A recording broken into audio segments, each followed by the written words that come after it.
Hey, what's up, everyone? It's Zach, aka Keats39, here to break down the final slate of the NBA regular season.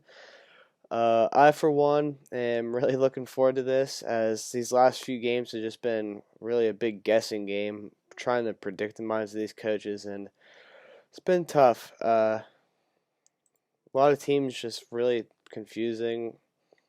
So tomorrow looks like it's going to be the same way, so I'm going to break this down a little different.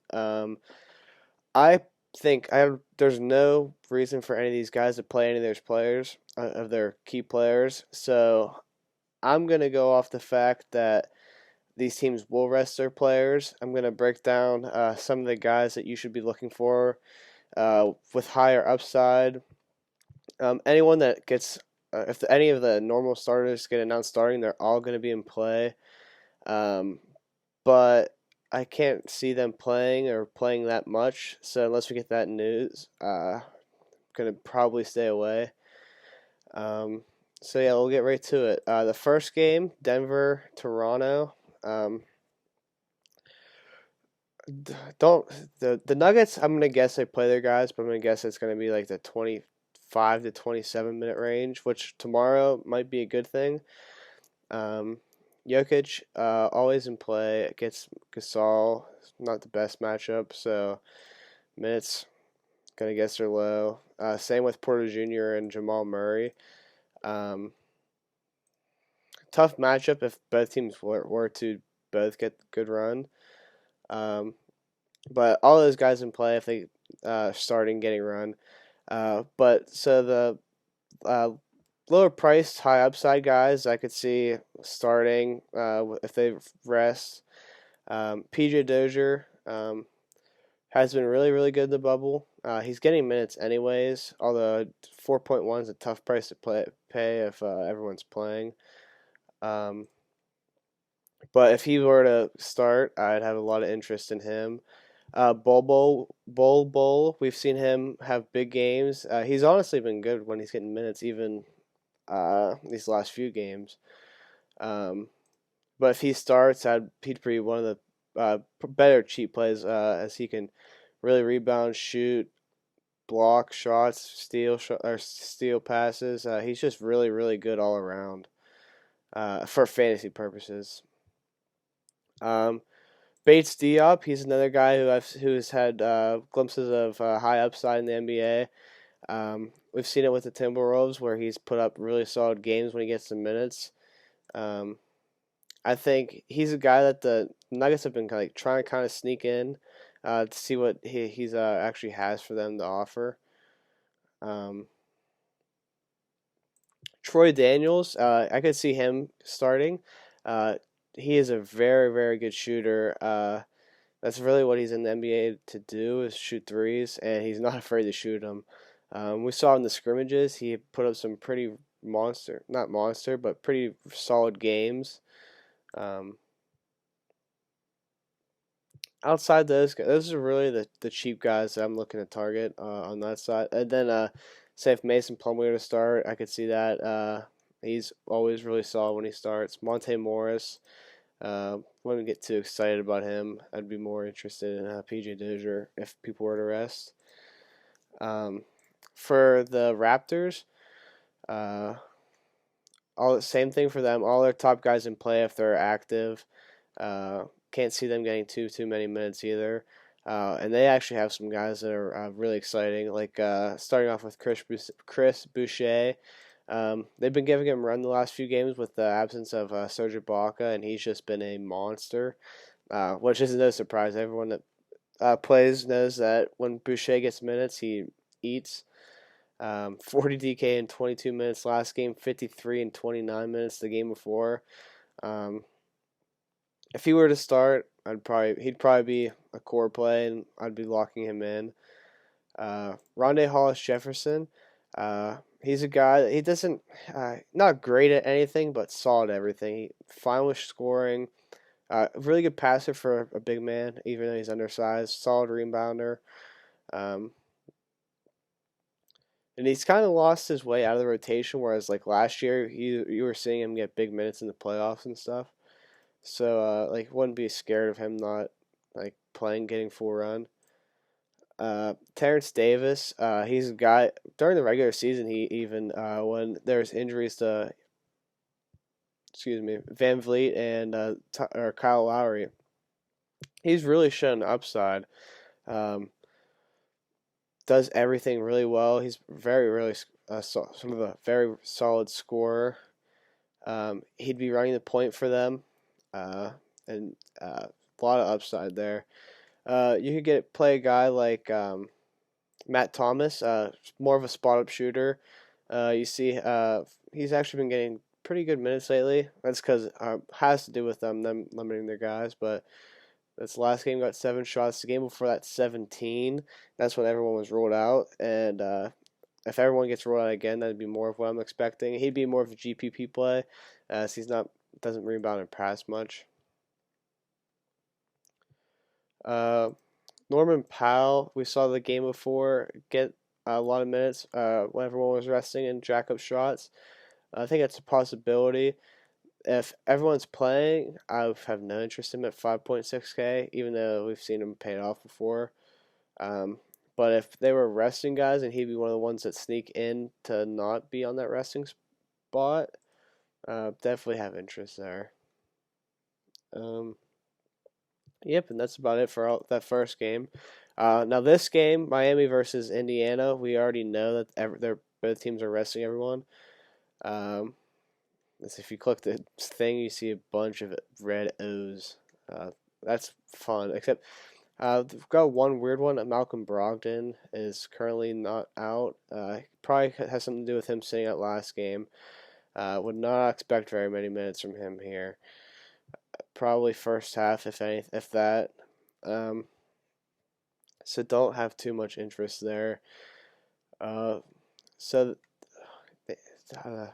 Pacers are a little tough, especially a lot to do with that Brogdon news.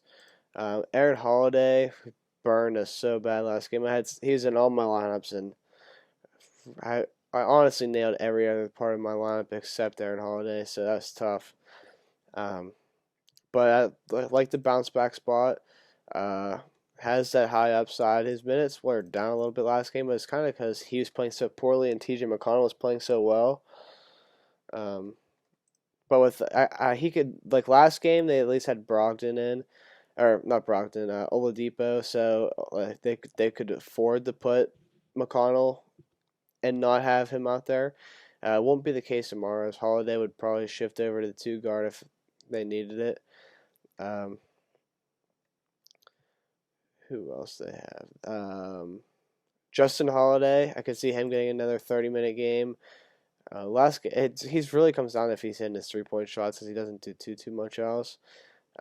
Especially he's priced up a little bit now. So not too much interest there, as he's not that exciting of a player, but he is there, and firmly in play. TJ McConnell, I wish this dude could get a start. Talked about how much I loved him last slate. Had a huge game. If he gets a start, I'm gonna lock him in. If not, it's gonna be tough to play him with the amount of value that we're gonna have. But I'd have no. Actually, if Brogdon's in, it'd be really tough to play him. But if he were to get a start, he'd probably be a lock for me. Doug McDermott, he came up big for me last game. Played 24 minutes and finally got his 3-ball to fall. He's been shooting terribly in the bubble, but went 3 for 3 last game. Put up 30 DK points. Still only 24 minutes last game, so kind of bleh. But especially now he's priced up to 3.9.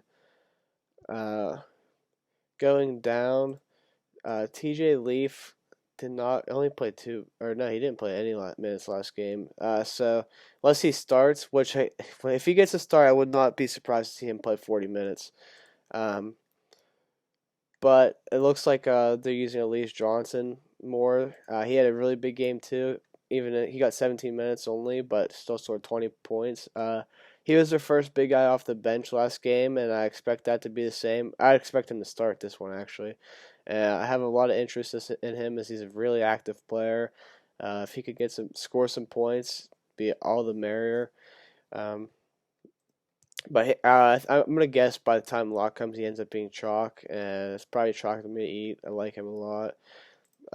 Especially if it looks like Goga Bitadze is questionable. And Miles Turner already out, so center's going to be open if for TJ Leaf and Elise Johnson to really get a lot of minutes there and eat. Especially because Miami's front court's out as well, so not too many guys to be really afraid of. Yeah, so over to that side of the ball. All the normal guys are ruled out except Duncan Robinson. Don't expect him to play too much. So it's gonna be a Tyler Hero, Kendrick Nunn fest tomorrow. Probably have them in almost all of my lineups, I'm guessing. Especially as long as they're both starting. But Kendrick Nunn coming back after missing a little bit of time, leaving the bubble. I expect them to feed him minutes. They really need him. Let me make sure that I'm not tripping about them. Yeah, they have no other guards. Gabe Vincent, I wouldn't expect him to really play much. Still, it's possible, but I expect it to be the Nunn and Hero show. They're going to both get probably 35 to 40 minutes. I could just see that, and they've both had, especially Heroes late, Kendrick Nunn earlier in the year. That we've seen them both just produce massive games. Moving on, go down to Kelly Olynyk. We've seen him have big games in the bubble. If he gets minutes, he is really, really good DFS player. It's always the issue with him. It'll be interesting to see what they do. I still think he's GPP because I could see the Heat going out with some weird guys like Chris Silva or Myers Leonard. If Myers Leonard gets a start, which I think is very possible, a lot of interest in him as he's shown. Even like we saw last year in the playoffs, he has had big games. That's about it from them. It's like the two guards, and then whoever they decide to start at center, whether it's Myers Leonard or Kelly Olynyk. Those are the guys I'm targeting pretty hard in that one. And Miami's really short on the depth chart, so I'm gonna see if Vincent's played at all in the bubble. No, he's listed out tomorrow, anyways. So yeah, the guard play, it's gonna be Hero and Kendrick Nunn. So probably two of the top plays on the slate there. To OKC LA Clippers, same thing as the first game. I don't really expect these guys to get run. Kawhi had a lot of minutes last game again, 33.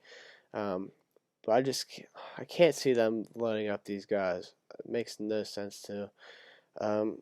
But as always, if those guys play, they're firmly in play. Even Zubac only got 20 minutes last game, so that's kind of gross.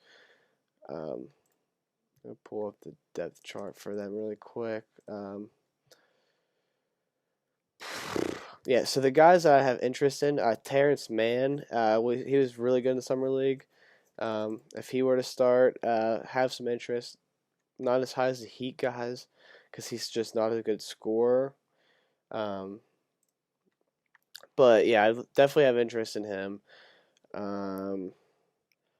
Shemet's already ruled out. That's one that I typically like to go after.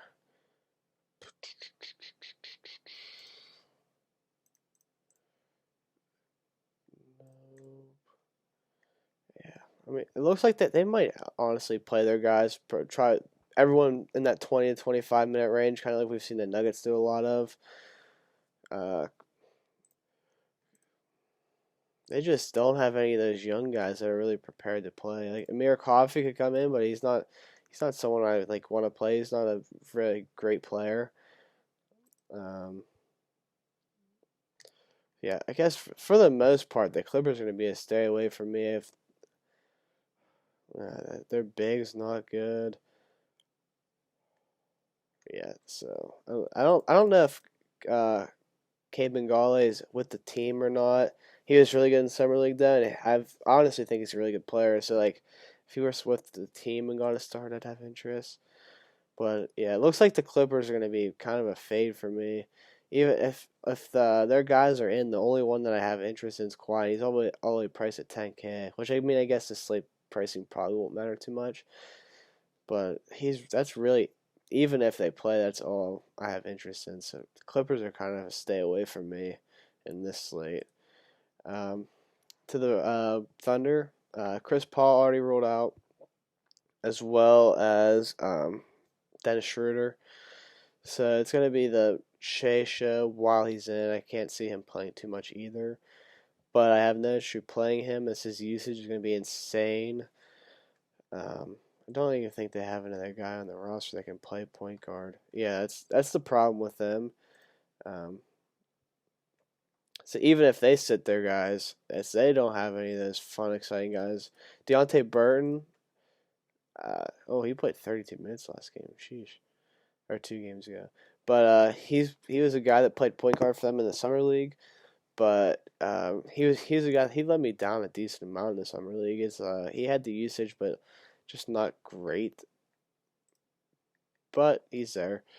I have more interest in Hamidou Diallo. He's a very active player, not like the crazy scorer. He's not a crazy offensive guy, but he's a guy that's gonna go really go after offensive rebounds, get a lot of steals and blocks. So we've seen him even have a couple good games in the bubble, and with Dort out, a lot of minutes open up. So I expect that 25 to 30 minute range from him again. Devin Hall, I'm gonna guess he'd be the one to play point guard for them if they were to rule other guys out.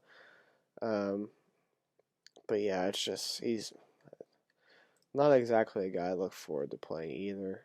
Darius Bailey, that'd be one that this dude's been freaking 45, 45, 37, 23 in his last 4 games. He's been incredible. I could see him getting a start. Even if he doesn't, he's going to play 28 to 30 minutes. I probably won't have him again if he starts, I'll have him. But if he doesn't at 5.4, it's just going to be tough for me to play him. But I have no issue with you playing him either way. Especially like even if Gallo plays, I don't think he's top 20 minutes. Yeah, he's been 20 to 21, 22, 19 in his last 3. So don't even think about touching him. For some reason, he keeps going up in price too. It's stupid. But yeah, that's about all that I like from that side too. To Philly, Houston. Obviously, gonna say if Harden is active, you're gonna lock him into your lineups. Even if he plays a half, he'll outscore 90% of the players here, as he always does when they're missing Russ. I don't really see these guys sitting too many guys. If they were to sit, if the Rockets were to sit, the Rockets are a team that seems like they never take that route ever. But I would say the one guy that I would have interest in if they do that is Chris Clemons. This dude's really, really good at scoring. Always takes advantage when he has the opportunity. But yeah, I don't really expect them to really sit anybody. So the guys that I have interest in are Jeff Green. He's been playing a lot of minutes lately. More of a cash play. Doesn't really have that upside, but he's been around that 20-point mark. Covington's price is getting really tough to play him, but on this slate, it's going to definitely be possible with all the extra salary you're going to have, especially because it seems like most of the value is coming from the guards. So paying up for Covington, I guess it could end up happening. Other than that, it looks like they're pretty healthy and they're priced up. So I like James Harden if he's active, and if he's not active, then Chris Clemons. That's about all I have interest in them. I guess Eric Gordon I have a little bit of interest if they say they're going to play 25 to 30 minutes ish maybe, which is possible.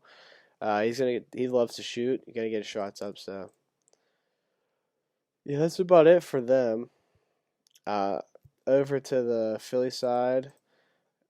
Joe Embiid's questionable. I don't see any reason to play him, which is going to lead to Kyle Quinn chalk. which I would probably eat. He had almost had triple double. He's always really good when he plays. If you want to get a GPP route, Pele, I think that's how you say his name. He's really active too. Not as good as Kyle Quinn, but still good. That would be the two guys to go there. They get Alec Burks back. He's priced up to 5K. So unless they sit their guards, I wouldn't have interest. If Embiid's sitting at Al Horford could actually start at the center position, and I have a lot of interest there. He only played 18 minutes last game. If the starters play, that's all I'd expect from them as well. If they were to sit, like their guys, Cork Maz played 30 minutes and 32 the game before. He's a GPP play always when he gets minutes, as he's a shooter, but he's one of the better ones in the league. And he's not a terrible at other things, so I have interest there. Raul Nato, saw him have 2 straight really good games. If they were to rest guys, he'll probably still play, and he has the upside. So as he usually typically gets that double. He's been scoring way better than he normally does, so that's gonna go down. But if he gets to start, his assist numbers I think would definitely increase. Shayok, he's been getting a little bit of minutes. I'm not a big fan of him, but I could see him starting. They're just kind of struggling to sit guys too. Mike Scott could always come in. He's been playing really good. He's another guy who has no hesitation to shoot. Tomorrow is going to be a very GPP slate. It's kind of going to be you're going to start out your lineups with the Miami Heat guys, and then kind of just play the news. Like, make sure you're on your phone or checking your lineups, however you do that, right before lock. Because it's going to be a hectic one. I can already guarantee that. Whether it's guys getting ruled out or just being on a limit, that's probably what's going to happen. It's going to make it so much harder, which has been happening a lot. But it is what it is. It's going to have to be how you attack this one. It's the last one like that. Then we get to playoffs where everything's going to be back to normal. And I'm really looking forward to that. So good luck tomorrow. Let's finish the regular season strong and get going for the playoffs. Have a good one.